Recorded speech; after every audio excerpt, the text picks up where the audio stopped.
کی جو خوبصورت محفل سجائی گئی ہے یہ حضور نبی اکرم صلی اللہ علیہ وسلم کی ولادت باسعادت کی خوشی میں سجائی گئی.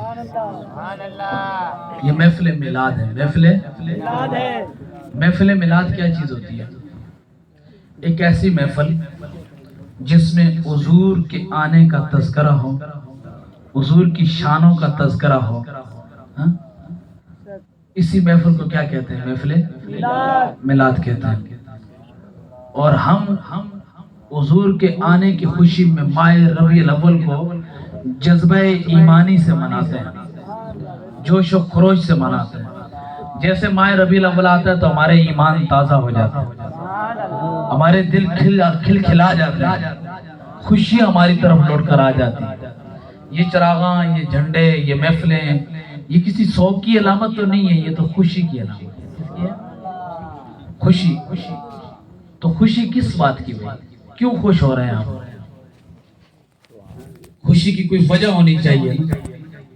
تو وجہ ہے ہمارے پاس. ہم اس لیے خوش ہو رہے ہیں کہ ہمارے پاس خوشی کی سب سے بڑی وجہ ہے، اور وہ ہے نثار تیری چہل پہل پر ہزاروں عیدیں. ربیع الاول سوائے ابلیس کے جہاں میں سبھی تو خوشیاں منا رہے ہیں. جب حضور دنیا میں تشریف لائے تو ہر طرف خوشی ہی خوشی تھی. صرف ایک کو پریشانی تھی جس کی ساری محنت رائگان ہو گئی تھی. ایک کو پریشانی تھی، وہ کہتا تھا کہ میں نے تو جہنم میں لے کے جانا ہے اور انہوں نے تو کلمہ پڑھنا ہے، درود پڑھنا ہے، جنت میں چلے جانا ہے. اپنی محنت تو گئی. تو ایک پریشان پھرتا تھا، باقی سب خوشی خوش تھے. اور ہم اس دن کو بطور عید مناتے ہیں.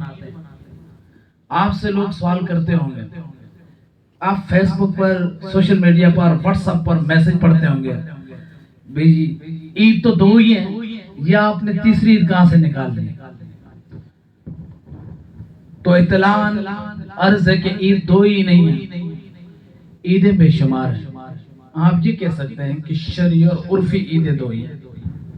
کیا جمعۃ المبارک کے دن کو عید نہیں کہا گیا؟ تو اگر دو ہی ہیں تو پھر تیسری نے دو کا حسب تو توڑ دیا. کیا یوم عرفہ کو عید نہیں کہا گیا؟ یوم عرفہ عید. اب عید لغوی، عید کا معنی ہوتا ہے، یہ لفظ عود سے بنا ہے، اور اس کا معنی ہوتا ہے بار بار پلٹ کر آنا. تو ویسے تو ہر چیز ہی بار بار پلٹ کر آتی ہے، لیکن ہر چیز عید نہیں بنتی. کوئی خاص واقعے سے منسوب چیز جو اپنے دامن میں کوئی نعمت، کوئی خوشی رکھتی ہو، اور وہ جب بار بار پلٹ کر آئے، اسے سیلیبریٹ کیا جائے، اسے منایا جائے، تو وہ عید ہو جاتی ہے. اسے پریشانی کی کون سی بات؟ اب عید کا ہم سورہ فاتحہ میں ایک ہر نماز پڑھتے ہیں تو نماز میں ایک دعا پڑھتے ہیں، اہدنا الصراط المستقیم. اے اللہ ہمیں سیدھا راستہ دکھا.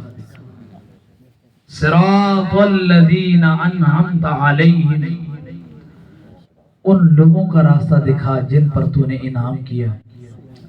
غیر المغضوب علیہم ولا الضالین، ان لوگوں کے راستے پہ نہ چلانا جن پر تیرا غضب ہوا، ان لوگوں کے راستے پر بھی نہ چلانا جو گمراہ ہو گئے.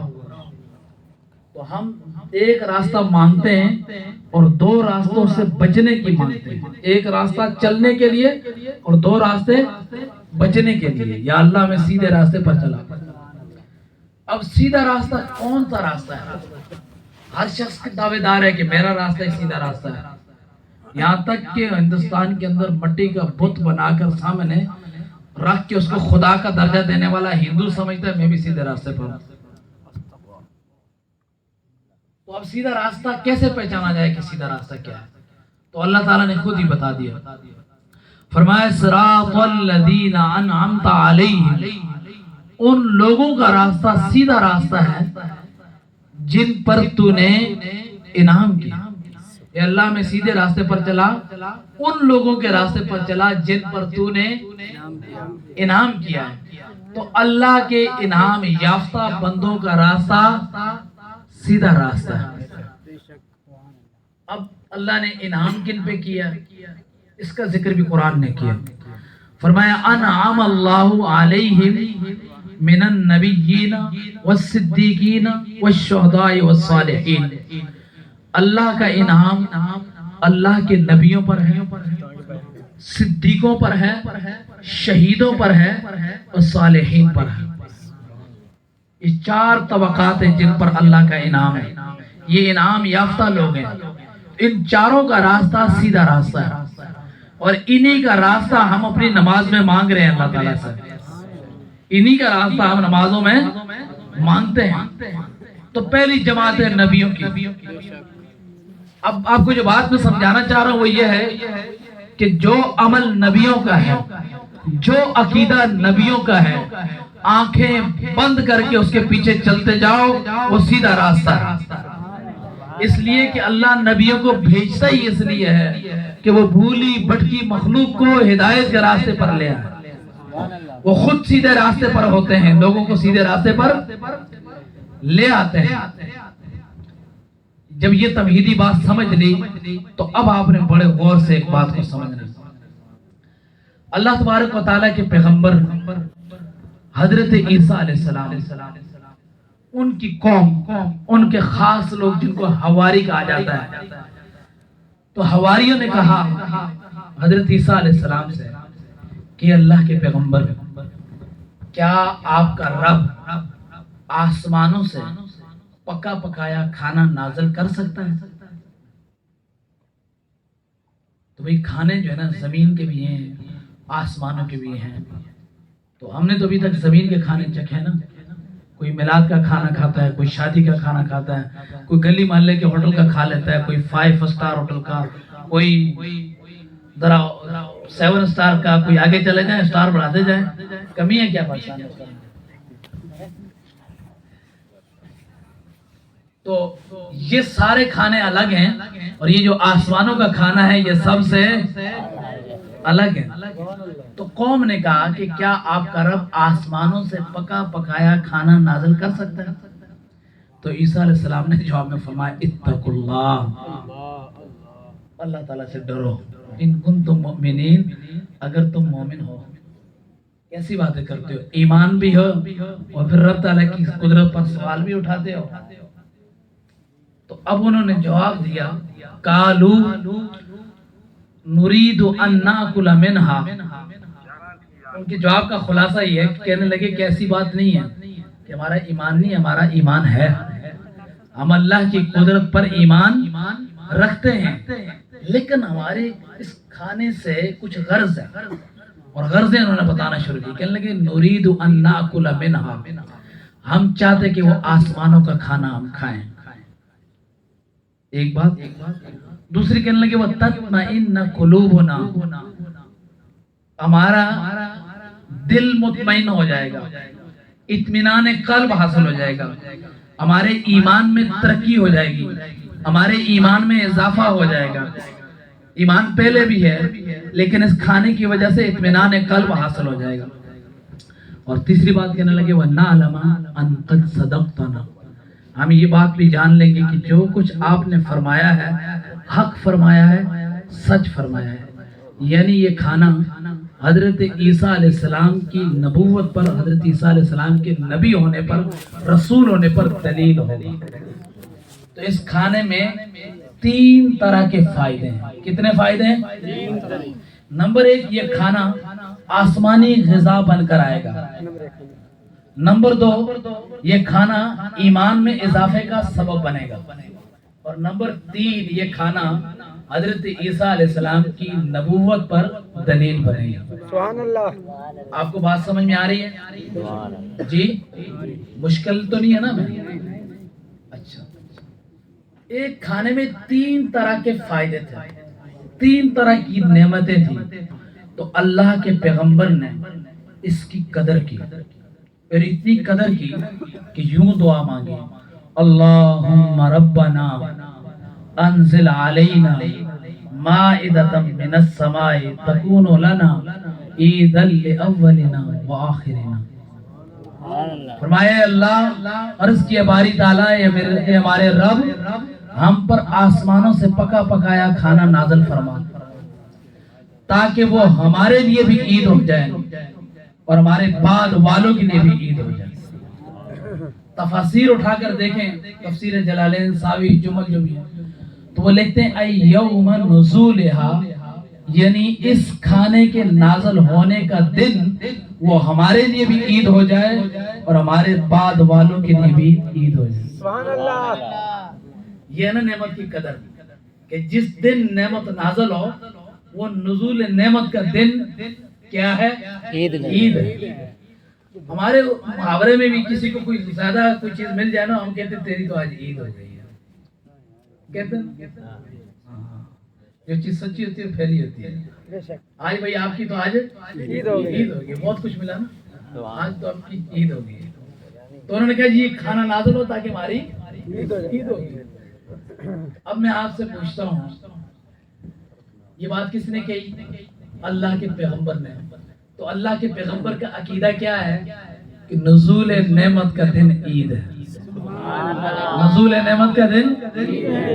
اب جتنے لوگ سوال کرتے ہیں کہ یہ تم 12 ربیع الاول کو عید کیوں کہتے ہو، ہمارا ان سے سوال ہے، یہ بتاؤ محمد مصطفیٰ اللہ کی نعمت ہے کہ نہیں ہے؟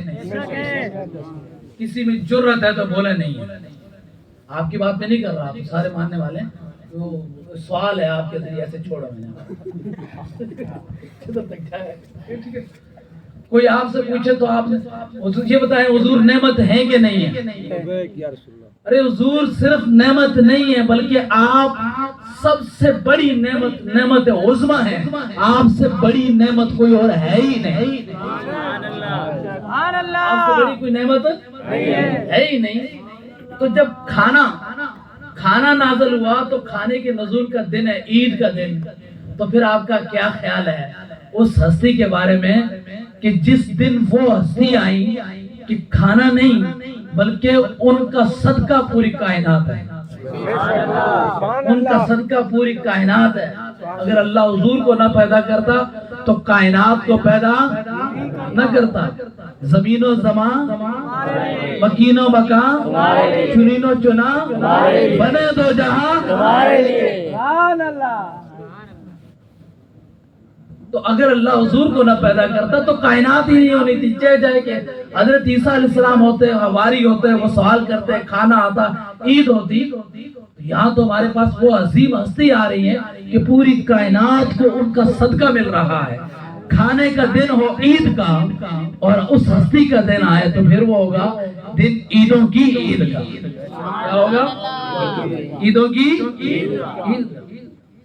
اگر حضور نہ آتے تو بتائیے عید الفطر ہوتی، عید الاضحیٰ ہوتی، تو پھر حضور کے آنے کا دن سب سے بڑی عید ہوئی نا۔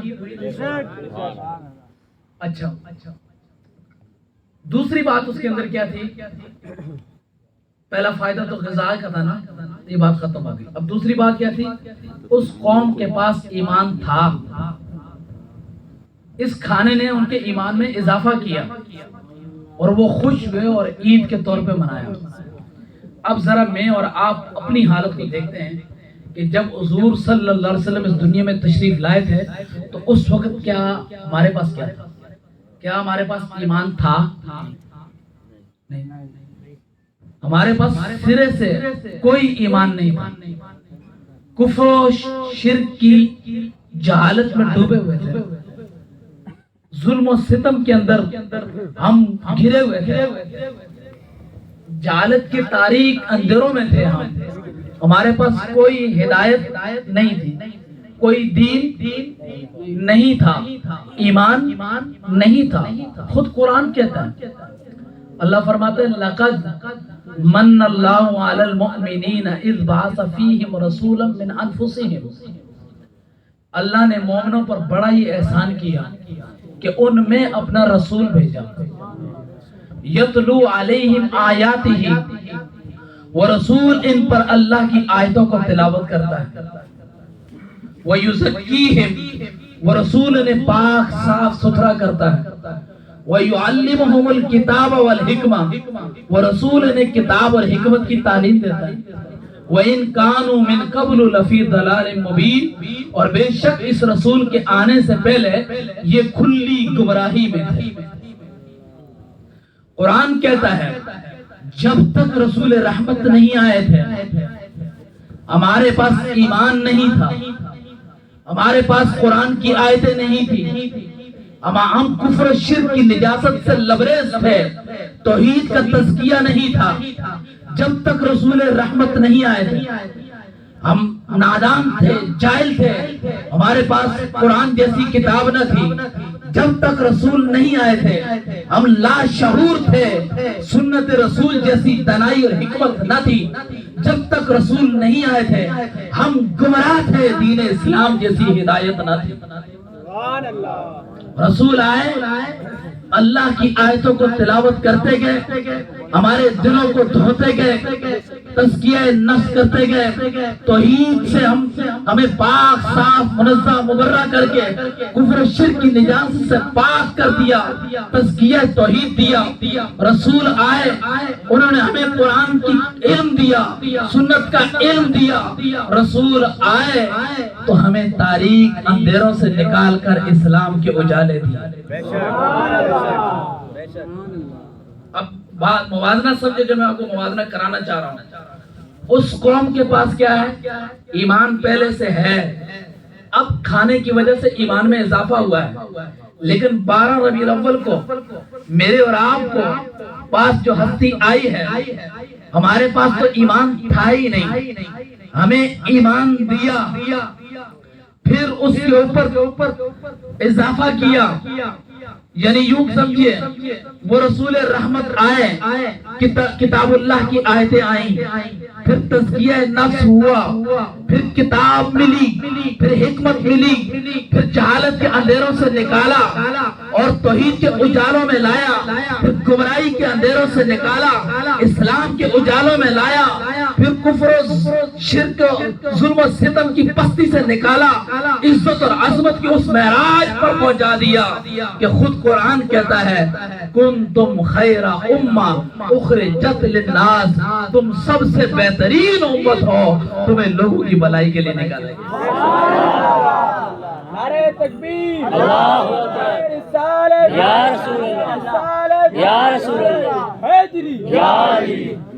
اب آپ خود بتائیے وہ کھانا ان کے ایمان میں صرف اضافہ کرے تو وہ عید کا سبب بن جائے۔ محمد مصطفیٰ صرف اضافہ ہی نہیں کرتے، ہمیں ایمان دیتے بھی ہیں، اور صرف دیتے ہی نہیں، پھر ہمیں عزت اور عظمت کی اس معراج پر پہنچاتے ہیں کہ سب سے آگے لے جاتے ہیں، سب سے نیچے سے اٹھاتے ہیں، سب سے اونچے مقام پر لے جاتے ہیں، تمام امتوں کا سردار بنا دیا۔ کوئی اس امت کا مقابلہ نہیں کر سکتا۔ یہ کس کی وجہ سے؟ کیا ہمارے لیے وہ دن عید کا نہیں ہوگا؟ بتائیں، ہم عید میلاد النبی نہیں منائیں گے تو کون منائے گا؟ ہم تو منائیں گے، اس لیے کہ ہمیں اس بات کا اندازہ ہے، ہمیں اس نعمت کی قدر ہے کہ ہم کیا تھے، پھر حضور نے ہمیں کیا سے کیا کر دیا۔ تیسری بات، وہ جو کھانا تھا وہ حضرت عیسیٰ علیہ السلام کی نبوت پر دلیل ہے، اور 12 ربیع الاول کو جو آقا تشریف لائے وہ کسی نبی کی نبوت پر ہی دلیل نہیں، بلکہ وہ رب کی ربوبیت پر دلیل ہے، رب کے رب ہونے پر دلیل ہے۔ یا ایھا الناس قد جاءکم برہان من ربکم، اے لوگوں تمہارے پاس تمہارے رب کی دلیل ہے۔ وہ کھانا کس کی دلیل تھا؟ عیسیٰ علیہ السلام کی نبوت کا۔ اور حضور کس کی ذات پر دلیل بن کر آئے؟ اللہ کی ذات پر دلیل بن کر آئے۔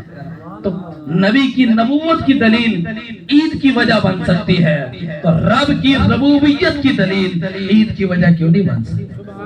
ان کے آنے کی وجہ سے عید کیوں نہیں ہو سکتی؟ وہ جو اتنے فتویٰ باز ہیں میلاد النبی پہ عید مناتے ہیں، ان سے کہتے ہیں ایک سوال ہمارا بھی درخواست ہے، ذرا سعودیہ کی عید وطن پر بھی ایک فتویٰ لگائیں، آپ کے سارے چندے بند ہو جائیں گے۔ سعودیہ میں جس طرح پاکستان میں 14 اگست مناتے ہیں نا، آزادی کا دن، اس طرح ان کے یہاں عید وطن ہوتی ہے، جو لوگ وہاں گئے ہیں وہ جانتے ہیں، تو وہ بھی تو اس کو کہتے ہیں عید، تو وہ بھی ہے نا۔ تو یہ ایسی لوگوں کو گمراہ کرنے والی بات ہوتی ہے، وسوسوں والی بات ہوتی ہے، اس پہ کبھی دھیان نہ دیں۔ جب بھی بات ذہن میں آئے اور وہ یہ لایا کریں اپنے ذہن میں بات کو کہ ہمارے پاس آنے والی ہستی کیسی ہے، کیا ان کے آنے پر خوشی کریں، اس کے لیے ہمیں کسی دلیل کی ضرورت ہے؟ یہ دلیل تو میں نے آپ کو ویسے ہی دی ہے۔ سچی بات یہ ہے کہ حضور کے آنے پر خوشی کرنا یہ کسی دلیل کا محتاج نہیں ہے، کسی دلیل کا محتاج ہے۔ دلیل ہمیشہ، یہ منطق کی اصطلاح ہے، دلیل ہمیشہ، علامہ صاحب علامہ غلام رسول قیدی صاحب ماشاءاللہ بہت پیاری شخصیت اللہ تعالیٰ، دلیل ہمیشہ نظری کسبی پر ہوتی ہے، بدی ضروری پر کبھی بھی دلیل نہیں ہوتی۔ اب میں آپ کو سمجھاؤں یہ بات، کچھ چیزیں اپنی ذات میں اتنی واضح ہوتی ہیں کہ وہ دلیل کی محتاج نہیں ہوتی، ان پر دلیل مانگنا بے وقوفی ہوتی ہے۔ آج کل موسم کون سا، سردی کا گرمی کا؟ جی زور سے بولو، مجھے نہیں پتا، گرمی کا، دلیل سے ثابت کرنا۔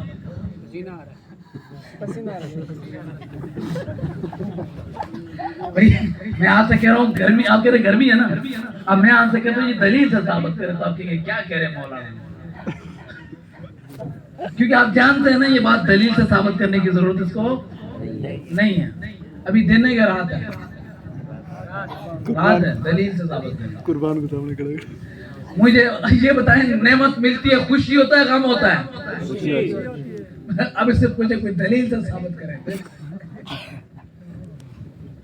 تو اس بات کے لیے دلیل کی ضرورت نہیں ہے، یہ اتنی واضح بات ہے کہ دلیل کی ضرورت ہی نہیں ہے۔ اچھا اب آخری بات کر کے اختتام کی طرف لے جاتا ہوں۔ اس پہ بڑا جو سوال اٹھتا ہے نا وہ یہ اٹھتا ہے، اچھا آپ اتنے بڑے عاشق رسول ہو تو کیا صحابہ کے پاس عشق رسول نہیں تھا؟ آپ کو جشن میلاد النبی منانا سمجھ میں آ گیا تو صحابہ کو سمجھ میں نہیں آیا تھا؟ بتاؤ، صحابہ نے نہیں منایا تو آپ کیوں منا رہے ہو؟ صحابہ نے نہیں منایا تو آپ کیوں منا رہے ہو؟ پہلی بات تو یہ سنیں کہ صحابہ نے منایا ہے، صحابہ نے منایا ہے، ٹھیک ہے۔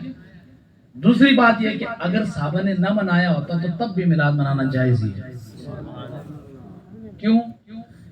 یہ علماء جانتے ہیں کہ شریعت کے جو ماخذ ہیں وہ 4 ہیں۔ کسی بھی مسئلے کا جائز اور ناجائز ہونا اگر آپ کو جاننا ہو تو شریعت کے 4 ماخذ ہیں۔ سب سے پہلے کتاب اللہ، اللہ کی کتاب قرآن۔ اگر کوئی بات قرآن سے ثابت ہو جائے تو پھر سوال بنتا ہی نہیں کہ صحابہ نے منایا کہ نہیں منایا۔ پھر سنت رسول، حدیث رسول، اگر حدیث رسول سے ثابت ہو جائے تو آگے کسی چیز کی ضرورت نہیں ہے، مسئلے کے جائز ہونے کے لیے وہی بات کافی ہے۔ اور تیسرے نمبر پر ہے اجماع امت، امت کے علماء جس مسئلے پر متفق ہو جائیں۔ اور چوتھے نمبر پر ہے قیاس۔ قیاس کا مطلب یہ نہیں ہے کہ جو میرا اور آپ کا اردو والا قیاس ہے، قیاس کا شرعی مطلب یہ ہے کہ یہ جو حکم ہے اس کی علت مشترکہ قرآن میں تلاش کرنا۔ مثال سے سمجھاتا ہوں بات، ہیرون حرام ہے ناجائز ہے؟ جائز ہے ناجائز ہے؟ ہیرون کا نشہ کرنا جائز ہے؟ جی آپ سب کہیں گے حرام ہے ناجائز ہے، میں بھی یہی کہتا ہوں، لیکن قرآن میں تو اس کا نام نہیں ہے، نہ حدیث میں۔ پھر تو ہیرون حرام کیسے ہوئی، آپ کیسے ثابت کریں گے؟ تو اب کہتے ہیں جی شراب جو ہے، شراب وہ حرام ہے۔ شراب حرام کیوں ہے؟ کیونکہ اس میں نشہ ہے۔ اس میں کیا ہے؟ نشہ انسان کی عقل کو خراب کر دیتا ہے۔ یہی نشہ ہیرون میں بھی ہے اور ہیرون بھی عقل کو، تو بس اس علت مشترکہ کی وجہ سے جو حکم شراب کا ہے وہی حکم ہم ہیرون کا بھی لگا دیں گے، چاہے ہیرون کا نام آئے یا نہ آئے۔ قیامت تک پتہ نہیں کتنے کے نشے ایجاد ہوں گے، جو نشہ بھی شراب کے درجے میں آئے گا وہ شراب والے حکم سے ہی حرام ہو جائے گا۔ اس کو قیاس کہتے ہیں۔ شریعت کے یہ 4 اصول ہیں۔ سب سے پہلے کیا ہے؟ قرآن، کتاب اللہ، پھر کیا ہے؟ سنت رسول، پھر کیا ہے؟ اجماع، پھر کیا ہے؟ قیاس۔ صحابہ کرام کی بات آئی بیچ میں؟ یہ دلیل ضرور ہے کہ صحابہ نے کوئی کام کیا ہے وہ جائز ہونے کی دلیل ہے، لیکن صحابہ نے کوئی کام نہیں کیا وہ ناجائز ہونے کی دلیل نہیں ہے۔ اگر ایسا ہوتا تو یہ دین صرف صحابہ اور تابعین کے عہد پہ آ کے ختم ہو جاتا، جبکہ یہ دین قیامت تک کے لیے ہے۔ کس کے لیے؟ قیامت تک۔ چلے ہم آج کے ایک مولانا صاحب سے مسئلہ پوچھتے ہیں، جناب میرے گھر میں فریج ہے، ڈی فریزر ہے، تو بتائیں ڈی فریزر پر زکوٰۃ ہے کہ نہیں ہے؟ ڈی فریزر یہ حاجات اصلیہ سے ہے کہ نہیں ہے؟ اب اگر مفتی صاحب یہ فتویٰ دے کہ یہ تو صحابہ کے دور میں تھا ہی نہیں، پھر تو اس کے اوپر زکوٰۃ ہے۔ آپ کو قبول ہے یہ بات؟ آپ کے پاس موبائل ہے، اب میں آپ سے مسئلہ پوچھتا ہوں، بتایا آپ کے موبائل پر زکوٰۃ بنتی ہے کہ نہیں بنتی؟ تو اب اگر جواب آگے سے ملے جی موبائل تو صحابہ کے دور میں تھا ہی نہیں، تو صحابہ نے موبائل چلایا ہے؟ اچھا پھر اس کے اوپر ایک بڑا سوال کہتے ہیں نہیں جی یہ تو دنیا ہے، ہم کہہ رہے ہیں دین کی بات، یہ تو دنیا تو چلتی رہتی ہے۔ یہ بہت بڑا دھوکہ ہے، یاد رکھیں مسلمان کی دنیا اس کے دین سے الگ ہے ہی نہیں۔ مجھے آپ کوئی چیز ایسی بتا دیں کہ جس کو آپ کا دین کہتا ہو کہ اس کو کرتے رہو، بے شک یہ دنیا ہے۔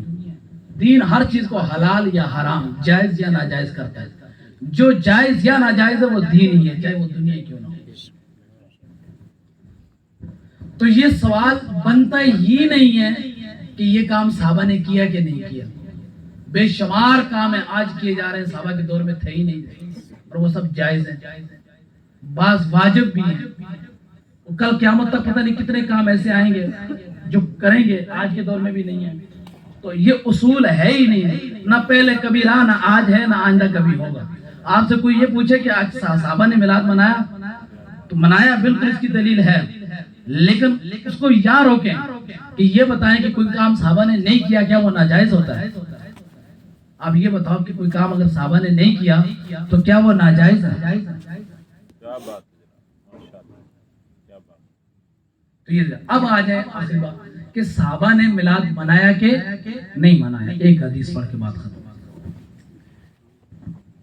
جس طرح آج ہم مجمع لگا کر بیٹھے ہوئے ہیں، اسی طرح صحابہ مجمع لگا کر بیٹھے ہوئے تھے، حضور تشریف لے آئے اور آپ نے پوچھا ما اجلسکم، اے صحابہ تمہیں کس چیز نے بٹھا رکھا ہے، کیوں مل کر جمع، یہ مجمع کیسا ہے؟ تو صحابہ کرام نے اپنے مجمع کو بیان کیا، قالوا جلسنا نذکر اللہ ونحمده علی ما ہدانا للاسلام ومن علینا بہ۔ انہوں نے عرض کیا یا رسول اللہ ہم بیٹھ کر اللہ کا ذکر کر رہے ہیں، ہم اللہ کی حمد و ثنا کر رہے ہیں اس شکرانے میں کہ اللہ نے ہمیں دین اسلام کی ہدایت عطا کی ہے، اور اس شکرانے میں کہ اللہ نے آپ کو بھیج کر ہم پر احسان کیا۔ اس جملے کو پھر سنیں، اس شکرانے میں کہ اللہ نے آپ کو بھیج کر ہم پر احسان کیا۔ ہم نے کیوں محفل لگائی ہوئی ہے کہ اللہ نے آپ کو بھیج کر احسان کیا۔ یہ عمل تو صحابہ نے کیا ہے، ہم بھی یہی کرتے ہیں۔ اگر ہم ریلی نکالتے ہیں تو اس کے پیچھے یہی بات ہوتی ہے کہ یا اللہ تیرا لاکھ لاکھ شکر ہے تو نے محبوب کو بھیجا، ہم پر احسان کیا۔ ہم محفل کرتے ہیں تو پیچھے یہی کانسیپٹ ہے، ہم صدقہ خیرات کرتے ہیں تو پیچھے یہی نظریہ ہے، ہم جھنڈیاں لگاتے ہیں تو پیچھے یہی نظریہ ہے۔ تو جو کام بھی آپ یہ تصور کر کے کریں کہ یا اللہ تیرا لاکھ لاکھ شکر ہے تو نے اپنا محبوب بھیجا اور محبوب کے ذریعے ہمیں ہدایت دی، اگر تو محبوب کو نہ بھیجتا تو نہ جانے ہم کون سے کفر میں پڑے ہوتے ہیں، کون سے شرک میں پڑے ہوتے ہیں، کس ہندو کے گھر پیدا ہوتے ہیں، پتہ نہیں کیا ہوتا ہمارا۔ یا اللہ تیرا لاکھ لاکھ شکر ہے تو نے اپنا محبوب بھیجا، اور اسی خوشی کے اندر کسی کو کھلا دو میلاد ہو گیا، اسی خوشی میں رب کی بارگاہ میں سجدہ ریز ہو جاؤ میلاد ہو گیا، 2 نفل پڑھ لو میلاد ہو گیا، محفل کر لو میلاد ہو گیا، جھنڈیاں لگا لو میلاد ہو گیا۔ تو میلاد کا خلاصہ اور اس کی حقیقت کیا ہے؟ حضور کے آنے پر اللہ کا شکر ادا کرنا۔ میلاد کا خلاصہ کیا ہے؟ حضور کے آنے پر اللہ کا شکر ادا کرنا۔ اور یہ میں بڑی بات نہیں کرتا، اللہ تعالیٰ کی ذات پر بھروسہ رکھ کر، حضور کے فیض پر بھروسہ رکھ کر میں یہ چیلنج کرتا ہوں کہ مجھے آپ چیلنج ہے آپ کو کہ ثابت کرو کہ شکر ادا کرنا شرک ہوتا ہے، یہ شکر ادا کرنا بدعت ہوتا ہے۔ شکر ادا کرنا تو بہترین عبادت ہوتی ہے. کیا ہوتی ہے؟ بہترین عبادت ہوتی ہے. دعا ہے کہ جو کچھ ہم نے سنایا اللہ ہمیں اس پر عمل کرنے کی توفیق عطا فرمائے. اب ذرا نعرے چند ہو جائیں. نعرے تکبیر، اللہ اکبر، نعرے تکبیر، اللہ اکبر، نعرے رسالت، یا رسول اللہ، نعرے رسالت، یا رسول اللہ، تاجدار ختم نبوت، زندہ باد، زندہ باد، تاجدار ختم نبوت. زندہ باد، زندہ باد، زندہ باد. اچھا ایک دو عید لینے میں نے آپ سے. حضور کیوں آئے تھے؟ ہمیں گمراہی سے نکال کر اسلام کی ہدایت میں لانے کے لیے. تو آج ہم اپنے لیے کیا پسند کریں؟ امریکہ اور یورپ کا کفر یا پھر مدینہ سے لایا ہوا اسلام؟ بتائیے. یورپ کا لایا ہوا کفر چننا ہے اپنے لیے